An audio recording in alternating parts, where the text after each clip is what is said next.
Yeah, so this whole ego business of switching from one egoic mask to the next, this is something that's pretty common, and it happens a lot in self-help and religion. And basically what it boils down to is it's like, okay, there's some kind of old egoic construct, this old version of yourself that you move past, that you transcend. And you do this because you discover, or you're presented with, this new identity and this new truth about yourself. And you're like, hey, this is the truth about me. I've been living according to a lie. I am this, not that. And it seems really good. And it seems like this is the truth and all that. But what's actually happening is the ego is just finding a new ego, and it's putting on a new mask, and then it's believing that this is it, and this is the answer, and this is the truth. And it's very identity focused, like, this is who I really am. I thought I was this, but now I'm discovering I'm that. And it's still confining whatever the self is, whatever you really are, to just a new mask, a new hat, a new egoic construct.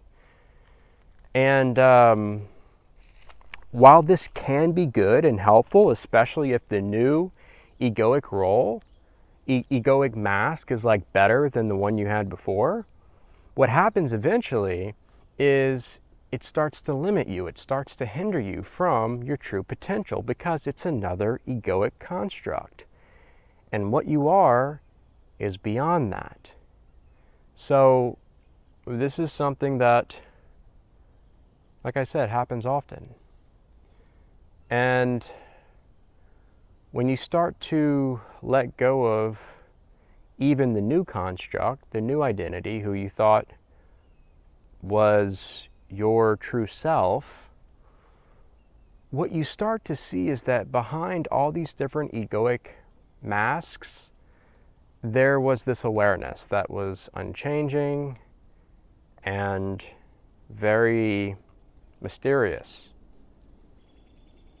And from that place of awareness, you start to see that this is actually leading you to a much deeper and greater sense of whatever you actually are.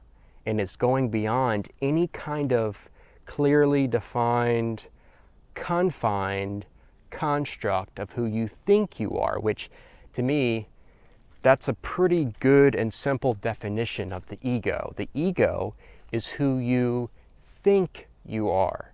It's a mental construct. The question is, what is the awareness? What is the presence that's beyond the mind, that's beyond the mental construct, that's just watching and observing and witnessing these different egoic roles play out?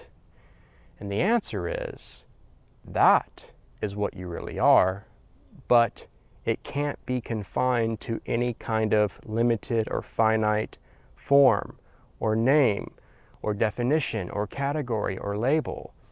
And this is where it gets tricky, because it can feel, when you start to shift into this kind of awareness, it can feel as though you're losing yourself. And all you're losing is your attachment to these different egoic constructs, or, the one egoic construct that you thought was your ultimate self. But even if you lose that, if you drop that, you're still there. You haven't gone anywhere. There's still that awareness of I am, right? So that's one of the greatest realizations that there is. If there's no mental construct of being this or being that, there's just existence, there's just presence, there's just awareness or I amness. And then you start to see, hey, wait a second. What if, this is just something to sit with, what if you're not a person that's experiencing life or experiencing the universe? What if you are the universe or life itself, infinite, experiencing what it's like to be a finite being, a person. That changes the game, right? And this is what liberation is all about to me. This is what oneness is all about to me. Directly experiencing that, discovering that, awakening to that which is, from the different unconscious egoic roles and identifications. And yeah, because then you're free. You're not confined to a specific structure or some kind of whatever. You're just free. You're free to be. And to me, that's what true ego transcendence is all about. However, while you're having this human experience, you're going to have an egoic construct. You're going to have some kind of egoic role that you're playing out. And that's fine. That's part of the human experience, temporary human experience, but it's part of it. Why? Because that's just how it is. I don't know. However, the difference now is you can actually live from your infinite self, capital S, which is fundamentally one, and live through your ego without being attached to your ego or identified with it. Again, that's freedom. And then life becomes a play, it becomes a dance. It's not as serious as it used to be. And suffering starts to decrease immensely, because suffering comes from attachment. It's what the Buddha said. The root of all suffering is attachment. Attachment to what? Attachment to who you think you are. Mental construct. So transcending identification with anything the mind can come up with, because anything the mind can come up with is going to be a limitation. It's going to hinder you from being free right here, right now, and actually experiencing the fullness of what this human experience has to offer. And that's the way I see it. And this has been something for me that has been huge, because, I've gone through different seasons in my life where I really thought I was whatever egoic role I was playing out. And that was fine at the time. Each different phase, each different season had its purpose in my journey. I learned a lot. And then when I started listening to Ram Dass and his way of really explaining this and teaching the whole process of becoming somebody, ego training, letting go of who you think you are, but then transcending and including, as Ken Wilber always says, one of my favorite quotes, transcending the ego but including it in your human experience, being free of it but playing your role out, is again what Ram Dass would talk about. And it changed my life. I mean, I don't know if anything else has brought me more empowerment and authenticity and just freedom. That's the key word here, is just freedom. And that's what I'm really learning in all of this, in my human experience so far, is that the soul just wants freedom, because freedom is home. Freedom is what the soul is. Freedom is what we are fundamentally.